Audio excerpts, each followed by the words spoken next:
Hey guys, welcome to another episode of The No Grid. This video I'm going to do a review on the new iPad, which is the third generation iPad that Apple released 1 week ago here in Australia. And let's take a look. One of the biggest updates that Apple made to the new iPad is the new Retina display. The new Retina display has more pixels obviously than the old iPad 2. Well, it's not really old because they're still selling it. It's got 4 times more pixels, so it's got better color as well and better contrast.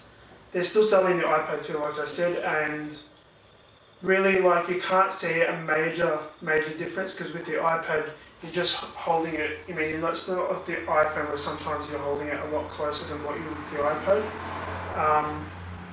But yeah, it's not. You can see the difference, but then it's not a major difference.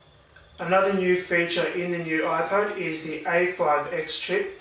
A lot of people said that maybe Apple was going to release the new iPad with an A6 processor, but they're going to be probably saving that for the new iPhone. So it's got quad-core graphics. It's not an actual quad-core chip, but because of the amount of pixels that the new Retina display has, it needs a better graphics chip. So that's basically what that's powering. In terms of if the iPad goes faster or not, I haven't really noticed any difference. But then again, it is using, the apps are using high resolution, so they are working harder to make everything look smooth and really good. So I mean, I don't think that the iPad 2 had any problems in terms of speed. It was pretty good. So yeah, it's doing, A5X chip is doing pretty good. It's not much of a difference though. The new camera, Apple now calls it the eyesight camera. They were calling it a FaceTime camera before. The front-facing camera is still a VGA camera. The back is now a 5 megapixel camera, and it takes photos as good as what the iPhone 4S does. So it's got the same kind of lens technology in it. The new iPad also takes 1080p HD video. Another one of the major updates that Apple made to the new iPad is the 4G LTE capability. Again, it comes in 2 models. You can buy the Wi-Fi only version, or you can buy the 4G LTE version. In Australia, I think we only have one network that does 4G. I don't know if it's actual 4G, and that's Telstra. I bought the Wi-Fi model because I don't really use my iPad for internet. I really only use it when I'm at home. So I've seen tests on the internet though of how fast the 4G speed is, and it's really fast. In most cases, it's faster than home internet, which is really cool. So I'm just waiting for the new iPhone that'll probably come out with 4G. Apple also released Siri dictation on the iPad. Something that people were umming and ahhing about was if Apple was going to release Siri on the actual iPad. They didn't release it. They probably have a really good reason for that, and one that's going around, which is probably the reasoning behind why they didn't add it, is because the iPad doesn't always have a constant connection to the internet, and Siri works off the internet. So Siri would probably not be very effective on a device that doesn't always have access to the internet. But Siri dictation is a bit iffy. It doesn't, I've used it and I don't know if it's the accent or I don't know what it is, but it doesn't really work all the time, especially if you're in a noisy environment. Back to the Retina display, watching videos on the new iPad is really cool. So you've got, again, that really nice color and contrast, which does look nicer than the iPad 2 screen. Taking video is really good, nice and easy.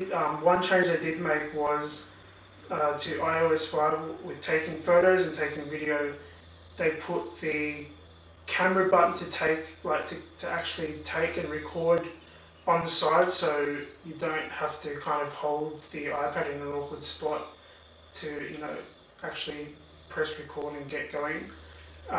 Taking photos is really nice. Again, color contrast in the photos looks really good. One of the unexpected releases that Apple made with the new iPad was the iPhoto app. Up until now, the iPhoto app has only been on the Mac desktop, but they've pushed it over to, or released it over to the new iPad, and it's also available on the iPhone as well. In terms of features, it does have a lot of features compared to what iMovie does. There's a whole bunch of, turning photos into black and white, being able to double tap on a photo in the thumbnails and it kind of selects all the photos that kind of look similar to that photo, so you've got the option of deleting things that look very similar. There's lots and lots of really cool features on that app. I might do another video on just that app because it's a really good app, so it's worth getting. It's in the Apple Store now. Battery on the new iPad is really good. It offers the same amount of battery as the iPad 2, 10 hours. Of course, if you're using 4G, that's going to be lowered. I think it's 8 or 9, which is not bad. One of the issues that the iPad is having at the moment, which could possibly be fixed by a software update in the future, is that the battery overheats. Apple has released a statement saying that the reason why it's doing that is because it is now powering a whole lot more pixels than what the iPad 2 was, but the heating is not something, you can feel the heating of course, but it's not an issue. It doesn't heat up to the point where it becomes annoying. The new iPad does weigh a little bit more than the iPad 2, and it is also a little tiny bit thicker, but it's not really noticeable, it's not that noticeable. It's still light, and yeah, it's not really an issue. I was a bit surprised that Apple would kind of go backwards. It's almost going backwards when you go, something thicker. They're always coming out with something smaller, something thinner, and something lighter. But I guess, it's not really an issue. So that's my review of the new iPad. I love it. I've been using it for a week, and one of my favorite things about it, of course, is the new Retina display. You can do a lot of things on it. My first iPad was the iPad 2, and I've been reading books on it, which I surprisingly thought, were really fun to do. It's easy, you just download the books. Yeah, it's really, really good. It's a good experience. Now, in terms of should you buy it or not, if you're upgrading from the iPad 1, it is a major upgrade. Upgrading from the iPad 2 really depends on what you're after. If you do want that better screen and you want, to be able to take better photos, better camera, does that have that 1080p HD video recording? It's really great for that. They do still sell the iPad 2, so they've put that down $100 here in Australia. I think they have in America as well. So, you've got that option there. It's really up to you. You've got the cheaper version, you've got a cheaper iPad, and you've got the new iPad. So, it's really up to you. I'm an Apple fanboy, so I bought it.